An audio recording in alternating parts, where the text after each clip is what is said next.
사랑하는 성도 여러분, 저희들은 계속해서 사복음서의 첫 책인 마태복음을 하나하나 보아가고 있습니다. 마태복음 1장 1절이 매우 중요하다고 했습니다. 아브라함과 다윗의 자손 예수 그리스도의 계보, 족보라고 마태기자는 명시하고 있습니다. 그 족보의 주인이 예수 그리스도인 것입니다. 그래서 마태복음을 읽어갈 때, 하나님 말씀을 읽어갈 때 반드시 그 당시 청중들과 저희들이 주목해야 되는 것은 다른 사람이 아니라, 아브라함이 아니라, 다윗이 아니라 바로 예수 그리스도를 바라보고 붙들고 믿으라는 것입니다. 아브라함도 다윗도 다 그림자입니다. 실체인 예수 그리스도를 믿고 붙들어야 거기에 족보의 의미가 있고 우리 인생의 의미가 있고 우리 인생의 장세기가 시작되는 것입니다. 사랑하는 성도 여러분, 다윗을 통해서 예수 그리스도가 메시아인 것을, 그 약속된 왕인 것을 우리가 알았습니다.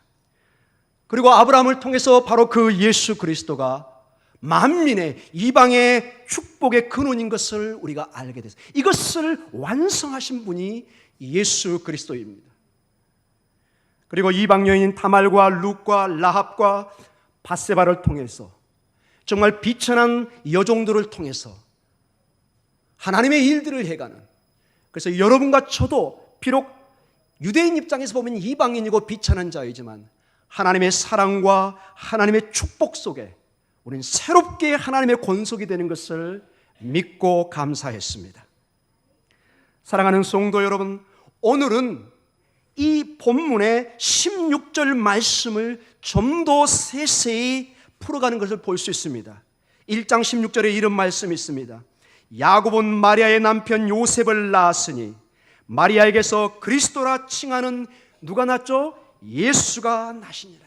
무언가 힌트가 나와 있는데 좀 더 자세한 내용이 오늘 18절과 25절에 걸쳐서 구체적인 이 예수 그리스도의 탄생에 어떤 하나님의 역사와 하나님의 인도하심이 있는가를 구체적으로 설명해 주고 있습니다. 저는 이 본문을 보면서 주목한 두 가지 단어가 있었습니다. 계속해서 반복되는 두 가지 단어가 있습니다.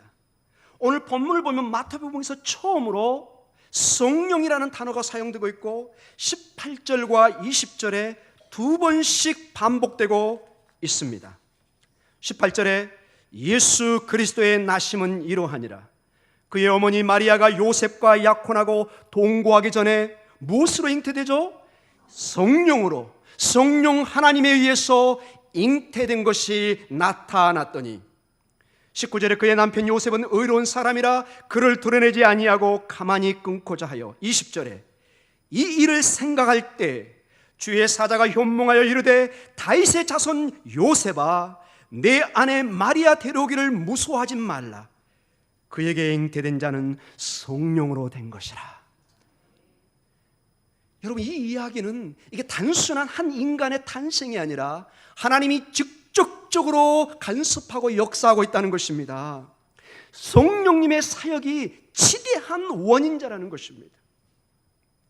사랑하는 성도 여러분, 저는 첫 마태복음을 해가면서 헬라어 원어를 얘기했습니다. 원문에 비블로스 게네세오스로 시작한다고 그랬습니다. 이것은 비블로스 책이고 게네세오스는 창세기란 뜻입니다. 마치 현대의 유명한 차 제너시스와 동일한 언어입니다.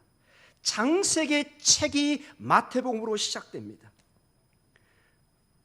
근데 여러분, 오늘 우리가 봤던 18절에 동일한 단어가 반복됩니다. 해 게네시스, 그분의 나심, 그분의 탄생.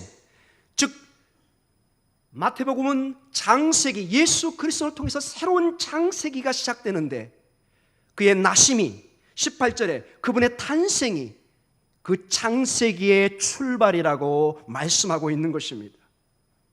사랑하는 성도 여러분, 이 창세기의 구약의 창세기 1장에 보면은 하나님께서 천지를 창조하실 때 직접적으로 역사했던 한 영을 얘기합니다. 하나님의 영이 역사하고 있는 것을 보여줍니다. 태초에 하나님이 천지를 창조하시니라. 땅이 혼돈하고 공허하며 흑암이 깊음 위에 있고 하나님의 영은 수면 위에 운행하시니라. 아멘. 하나님의 영이 운행하십니다. 르아 헬로힘 메라헤벳 알 마임 이런 식으로 나옵니다.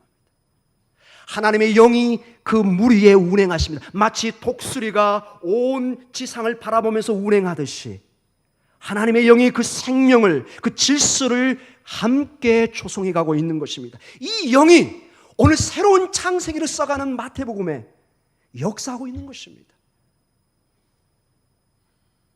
즉 구약의 창세기는 그림자입니다.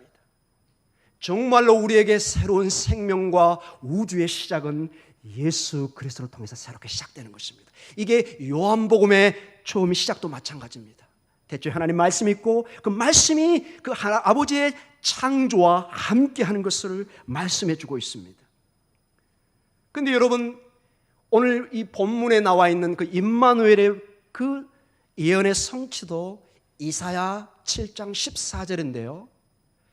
이사야 이곳저곳에 하나님의 영이 역사하시면서 놀라운 메시아의 약속을 주고 있습니다.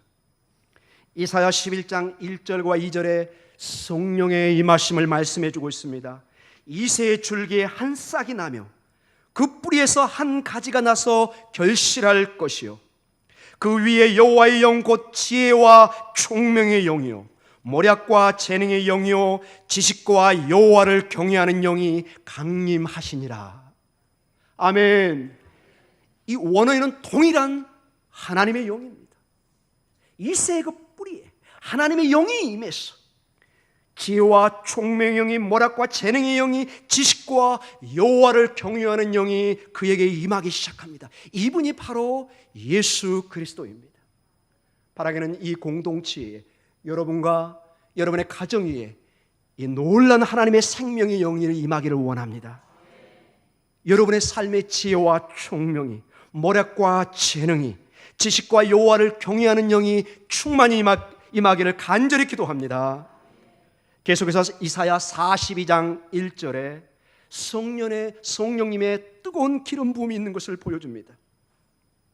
내가 붙드는 나의 종, 내 마음에 기뻐하는 자, 곧 내가 택한 사람을 보라. 내가 나의 영을 그에게 주었은즉 그가 이방의 정의를 베풀리라. 아멘. 하나님의 영이, 그의 영이 임하니 그가 만민의 온 세상의 정의를 베풀고 축복하는 역사가 있다는 것을 예언하고 있습니다. 이 약속이 오늘 예수 그리스도를 통해서 이루어지고 있는 것입니다. 이 영이 오늘 주님의 탄생에 직접적으로 역사하고 있는 것입니다. 신약 성경에도 동일하게 그 말씀이 나옵니다. 마태복음 3장 16절과 17절에 예수님의 공생애가 시작되기 전에 하늘로부터 아버지의 영이 임하여서 하나님의 기쁘신 영이 그 예수님의 공생애를 축복하는 모습이 나옵니다. 16절에 예수께서 세를 받으시고 곧 물에서 올라오실새 하늘이 열리고 하나님의 성령이 비둘같이 내려 자기 위에 임하심을 보시더니 하늘로부터 소리가 있어 말씀하시되 이는 내 사랑하는 아들이요 내 기뻐하는 자라 하시니라.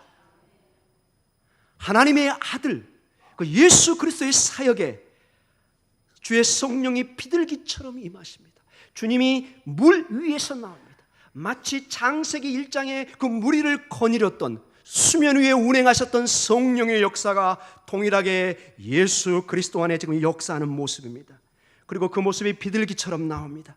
마치 노아 홍수 이후에 첫 생명의 상징으로 비둘기가 왔던 것처럼 오늘도 예수 그리스도를 통해서 우리에게 구원을, 생명을 주시는 그 모습으로 또한 성취되고 있는 것을 보여주고 있습니다.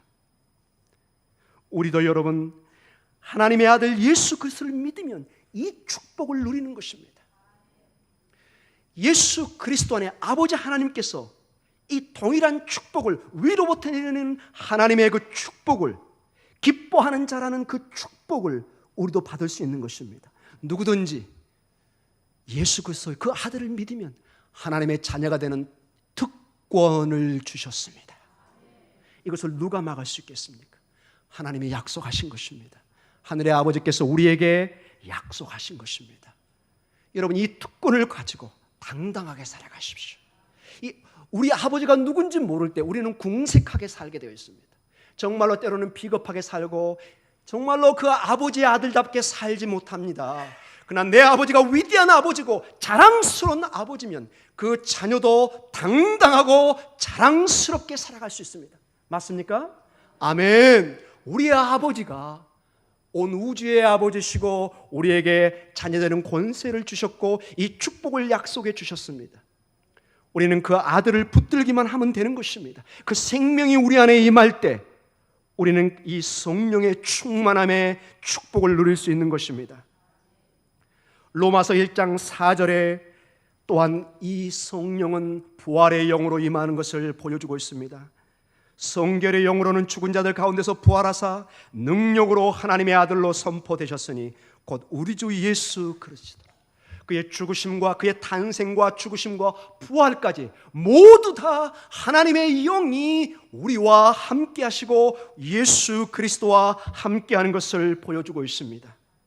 그래서 여러분, 우리 교회도 모든 교회의 역사도 하나님의 영이 없는 곳에서는 생명이 없는 것입니다. 그래서 우리 주님도 가실 때 그냥 가신 것이 아니라 우리를 고아처럼 버려두지 않고 보혜사 성령을 보내셔서 우리의 생명을, 우리의 처지를, 우리의 고통을, 우리의 탄식을 듣고 대신 기도하게 하시는 놀라운 역사의 선물을 주셨습니다. 창조의 영께서 세상을 창조하는 데 역사하시고 오늘 예수 그리스도를 통해서 새로운 창조를, 새로운 구원을 이루고 계시고 우리를 초청해서 그 새로운 창조의 사역에 동참할 것을 요구하고 있습니다. 주님의 영은 항상 우리와 함께 하십니다. 주님과 항상 함께 했던 것처럼 성령님은 우리와 함께 하시고 성령님은 그래서 우리에게 살리는 영으로, 회복하는 영으로, 치료하는 영으로 임하고 계십니다. 우리 안에 오셔서 우리 자신을, 우리 공동체를 새롭게 하시고 변화시키기를 원하고 계십니다. 우리가 믿고 신뢰하고 붙들기만 하면 됩니다. 성령님은 인격이기 때문에 우리가 받아들이기를 원하십니다. 우리 주님은 함부로 우리에게 들어오지 않습니다. 갑자기 여러분 세준 집에 주인이 와서 잘 있냐고 문 열어보는 그런 주인이 없습니다. 여러분, 우리 주님도 동일합니다. 우리를 인격체로 조성하시고 창조했기 때문에 우리에게 강제적으로 들어오지 않습니다. 우리가 찾고 두드리고 구해야 됩니다. 우리가 성령님을 인정하고 우리에게 모셔야 됩니다. 이 공동체가 성령님을 모셔드려야 됩니다. 예수 그리스도를 믿고 예배에 우리의 대상으로, 우리의 중심으로 모셔야 되는 것입니다. 아멘. 그분을 부르고 그분을 찾으면 되는 것입니다. 사랑하는 성도님, 사랑하는 성도 여러분, 그래서 오늘도 예수 그리스도를 바라보고 묵상하고 그분과 함께할 때, 예수님과 함께할 때 아버지 하나님과 성령님이 함께하는 것입니다. 둘째로 저는 여러분과 나누고 싶은 것이 이 예수라는 이름입니다.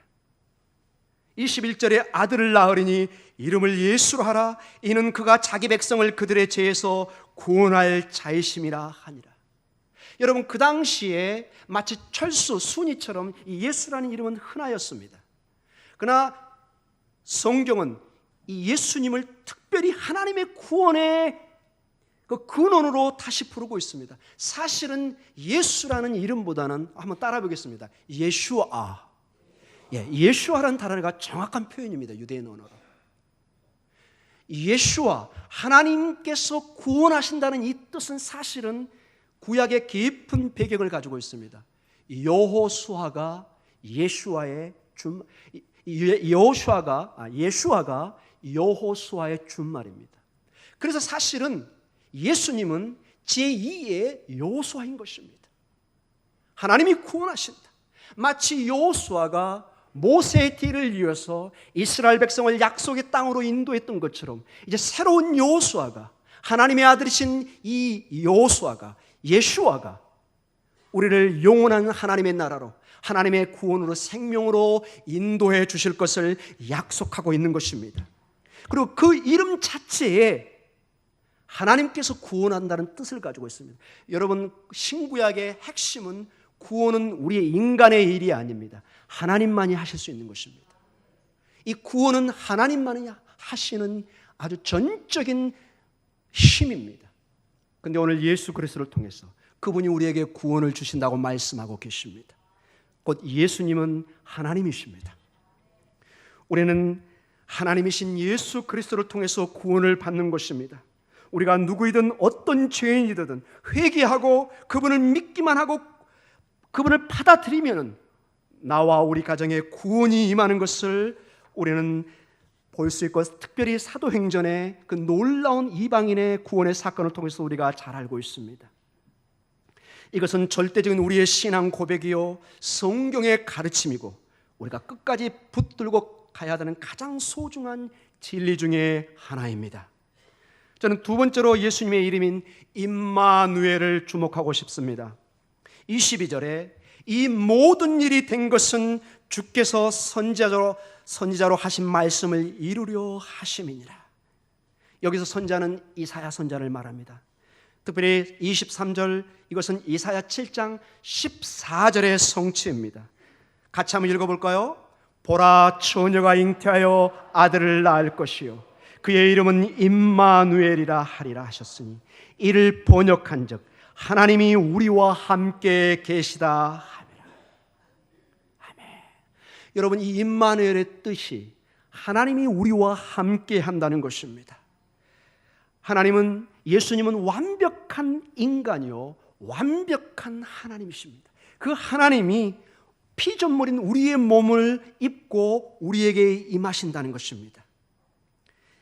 이것은 임마누엘의 이름을 통해서 마태기자는 표현하고 있습니다. 하나님이 우리와 함께 하신다는 뜻을 강조하고 있는 것입니다. 여러분, 이것처럼 놀라운 일이 어디 있습니까? 여러분, 우리의 인생은 어떤 생명의 의미를, 나를 돕는 자를 찾아 헤맵니다. 직장에서, 가정에서 모든 우리의 삶이 어떤 나를 돕는 자, 나에게 영원한 생명을 줄 자를 찾습니다. 영적인 세계도 마찬가지입니다. 여러분, 최근에 여러분 한국교회, 특별히 신천지라는 이단을 알고 있을 겁니다. 여러분도 놀래고 저도 놀랍니다. 어떻게 그렇게 황당하고 허무맹랑한 그곳에 사람들이 10만 명, 20만 명씩 모이는가? 영적인 갈급 때문에 그렇습니다. 그들은 좀처럼 들어보지 못한 어떤 비유의 해석과 어떤 그것 때문에 혹 빠지면서 가정과 자녀를 때로는 버리고 그것이 진리인 것처럼 살아가고 있습니다.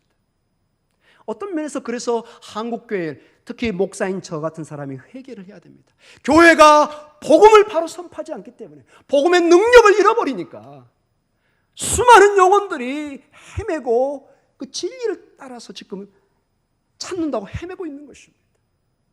이단을 이길 수 있는 가장 강력한 무기는 교회에 복음이 선포되어야 됩니다. 예수 그리스도의 생명에 피 묻은 그 심장을 쏟아내게 하는 그 복음이 이 가슴에 터치될 때 우리는 바른 삶을 살 수가 있습니다. 우리는 고갈하지 않습니다. 영원한 생명의 그 물을 마실 때 우리는 더 이상 갈급하지가 않습니다. 이 메마른 가뭄을 이길 수 있는 유일한 방법은 하늘에서 비가 내리는 방법밖에 없습니다. 아무리 비상호수로 물을 줘도 그것은 한계가 있습니다. 하늘에서 비가 내릴 때 단숨에 해결되는 것입니다. 주의 복음이, 주의 성령이 임할 때 우리의 영적인 기갈은 단숨이 해결될 수 있습니다. 사랑하는 성도 여러분, 이 임마누엘의 축복은 요한복음 1장 14절의 말씀과 동일한 말씀입니다. 말씀이 육신이 되어 우리 안에 임하시는 이 역사, 이 말씀은 여러분 에스케노사라고 제가 얘기했습니다. 스케노, 이 미시칸, 하나님의 회막을 미시칸이라고 그랬습니다. 이 하나님의 회막이 예수 그리스도가 우리 안에 텐트를 치듯이 우리 안에 임하는 것입니다. 여러분, 성전이 지어지기 전에 이 광야 40년 생활 속에 이 성막은 움직였습니다. 12지파가 주변에 서서 이 성막이 움직인 대로 그들은 구름기둥과 불기둥을 따라서 움직이기 시작했습니다. 그 텐트를 치는 모습이 동일하게 요한복음 1장 14절에 말씀이 육신이 되어 우리 안에 거하는 모습으로, 즉 임마누엘의 하나님을 가리킵니다. 여러분, 오늘도 여러분 안에, 우리 안에, 이 공동체 안에 주님이 텐트를 치고 계십니다. 성막을 치고 있는 것입니다. 그분을 중심으로 우리가 모든 삶을 진행하고 움직여야 할 것입니다. 사랑하는 성도 여러분, 이 임마누엘 하나님은 마태복음 28장 20절에 예수님이 이 땅을 떠나기 전에 제자들이 두려워 떨고 있을 때 주님이 주신 말씀이 있습니다. 뭐라고 나오죠? 세상 끝날까지 내가 너희와 항상 함께 하리라. 아멘. 두려워하지 말라. 두려워하지 마라. 제자들이 벌벌벌 떱니다. 주님 이제 가시면 어떡합니까? 이 험난한 광야 같은 인생에 순교의 피를 뿌려야 되고 믿음으로 죽어야 되는 저희들의 상황 속 어떻게 해야 됩니까? 사랑하는 제자들아, 두려워하지 마라. 내가 세상을 이겼노라. 내가 항상 너희와 함께야. 이 약속을 사도행전 그 오순절 날에 주의 성령을 보내서 보혜사 성령을 보내셔서 성취하십니다. 그 오신 성령님이 오늘도 우리 공동체에 오시기를 원하십니다.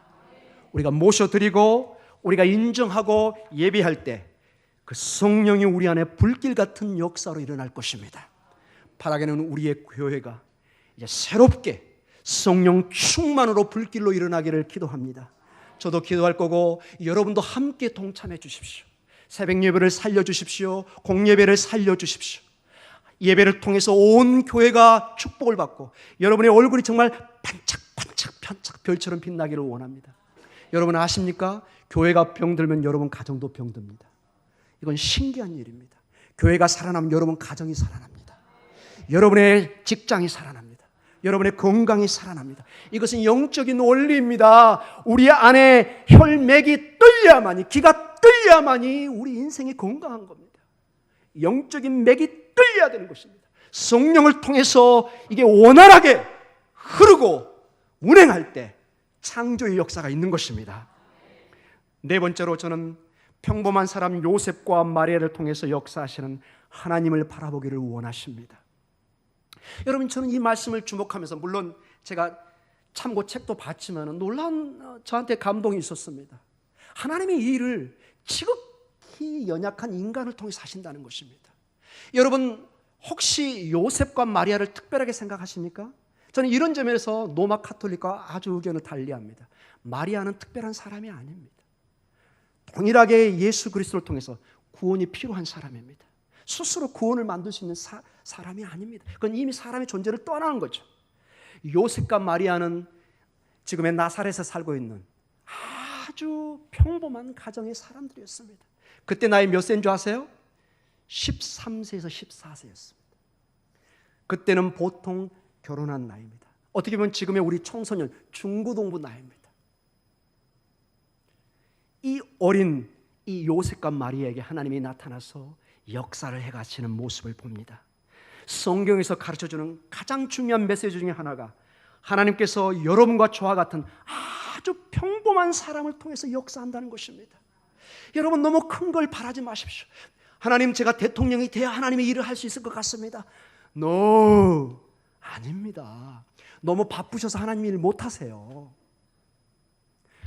여러분 그 있는 자리에서, 아멘, 이 자리에서 할 수 있습니다. 주님이 부르시면 여러분은 순종하면 되는 것입니다. 목사는 목사로서 최선을 다하면 되고, 장로님은, 권사님은, 집사님은 그 자리에서, 그리고 우리 성도님들은 나의 받은 그 달란트 속에서 최선을 다하면 됩니다.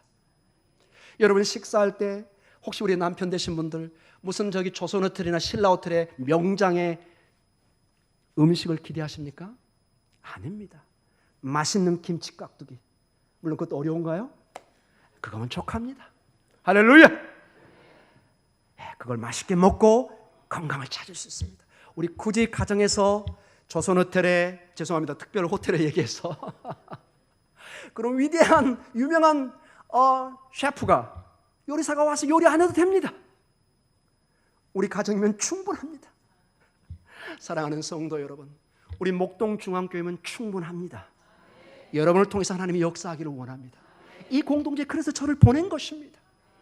저도 저로서 충분한 것입니다. 더 이상 저를 통해서 조영규 목사님을 기대하지 마십시오. 저를 통해서 빌리 그레엄 목사님을 기대하지 마십시오. 저는 어떤 면에서 불쾌합니다. 왜냐? 저는 저입니다.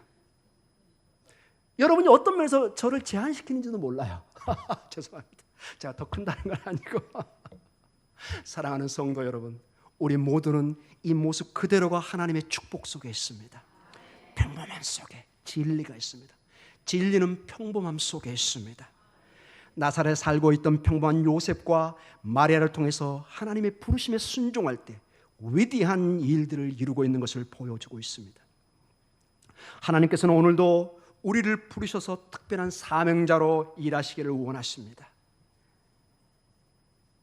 이제 결론적으로 말씀을 마쳐가기를 원합니다. 사랑하는 성도 여러분, 저는 오늘 요셉을 통해서 꿈을 꾸는 우리 교회와 여러분의 모습을 보기를 원합니다. 오늘 특별히 여러분 20절과 24절을 한번 봐보십시오. 20절에 이런 말씀이 있습니다. 이 일을 생각할 때 주의 사자가 뭐하여요? 현명하여 이르되 다윗의 자손 요셉아 내 안에 마리아 데려오기를 무서워하지 말라. 그에게 잉태된 자는 성령으로 된 것이라. 그 다음에 24절 한번 봐보세요. 요셉이 잠에서 깨어 일어나 주의 사자의 분부대로 행하여 그의 아내를 데려왔으니. 여러분 여기서 이 현몽과 잠이란 말이 우리가 저녁에 잤던 잠일 수도 있고 환상과 비전일 수도 있습니다. 여하간 이게 하나의 비전입니다. 하나님의 특별한 일을 보는 사건이 일어난 것입니다. 여러분 한번 이 말씀 한번 봐보세요. 여기서 나온 사람의 남편의 이름이 뭐죠? 요셉입니다. 따라해볼까요? 요셉. 뭔가 힌트가 없으세요? 꿈, 현몽. 누가 생각나시나요? 그렇죠. 야곱의 아들, 그 사랑했던 아들, 바로 그 꿈에 꿈꾸는 자가 오는도다. 그 형들이 얘기했죠, 여러분. 그 꿈꾸는 요셉과 어쩌면 이름이 동일. 여러분 헬라어나 히브리어는 동일합니다. 바로 그 요셉입니다. 어떤 면에서 구약의 요셉은 그림자와 같습니다. 사랑하는 성도 여러분, 이 당시에 요셉은 굉장히 어린 나이입니다. 14살, 15살. 여러분 이때 정혼한 상태입니다. 결혼을 약속한 상태. 아직 결혼은 완성은 안 됐지만 정혼한 상태는 결혼이나 마찬가지고, 이때 만약에 여인의 부정한 일이 나고 아이를 가졌다면 유대법에는 돌에 맞아 죽습니다. 이 아내를 살리는 방법은 딱 한 가지가 있습니다. 이것을 인정하고 받아들이면 되는 겁니다. 내가 좀 속도 위반을 했다, 이런 식으로. 근데 여러분 지금은 별 문제가 안 되지만 2000년 전에 속도 위반은 대수치입니다. 있을 수가 없는 일입니다. 이 어린 요셉이 이 모든 것을 받아들여야 됩니다. 근데 이 결정적으로 요셉이 받아들였던 이유가 이 현몽에 있었습니다. 성령을 통해서 하나님의 계획을 그가 보고 하나님의 뜻을 받아들인 것입니다. 내가 만약 이것을 받아들이지 않는다면 하나님의 뜻을 어기는 거고, 이것을 내가 받아들인다면 나는 수치와 그 모든 것을 감수하겠다는 확신 속에 이 일을 한 것입니다. 사랑하는 성도 여러분, 요셉은 이 꿈을 통해서 그가 살아야 되는 이유를 발견했습니다. 하나님을 통해서 이루실, 자기와 자기 아내인 마리아를 통해서 하나님의 놀라운 구속의 역사, 새로운 창세기를 써가는 그곳에 동참할 것을 기꺼이 결정한 것입니다. 바라기는 우리 공동체가, 여러분의 가정이 이 놀라운 결정과 꿈의 비전을 갖기를 소원합니다. 하나님의 꿈을, 하나님의 비전을, 하나님의 생명을 보면서 기꺼이 하나님의 창세기에 동참해서 하나님의 놀라운 일을 써가기를. 때로는 고통이 있고 환난이 있고 어려움이 있을지 모르지만 이 요셉은 이 결정으로 말미암아 이 성경에 정말 전무후무한 예수님의 아버지로, 마리아는 어머니로 적혀진, 그러니까 온 우리의 인생이 닿을 동안 이렇게 설교의 주제로 나오고 있습니다. 여러분 기꺼이 이 꿈과 비전을 갖겠습니까? 때로는 예수 그리스도를 통해서 십자가를 져야 됩니다. 좁은 길을 가야 됩니다. 참아야 됩니다. 인내해야 됩니다. 마라톤을 가야 됩니다. 그러나 이 비전과 꿈은 우리에게 생명을, 새로운 세계를, 새로운 창세기를 열어주는 보화입니다. 결론적으로 여러분이 이 꿈을 갖고 이것을 향해 달려갈 때 주님은 성령님과 함께 역사하십니다. 고아처럼 버려주지 않습니다. 우리를 나그네처럼 버려주지 않습니다. 주의 성령이, 보혜사 성령이 이 믿음의 행진을 해갈 때 놀랍도록 축복으로 함께 하십니다. 주님의 꿈을 품으시면 주님의 생명을 품는 것입니다. 우리 교회가, 목동중앙교회가 이 복음의 꿈을 품기를 원합니다. 이 꿈을 품어서 온 만민의 생명을 전하는, 복음을 전하는 이 꿈을 전하는 놀라운 역사가 있기를 축원하고 기도합니다. 기도하겠습니다.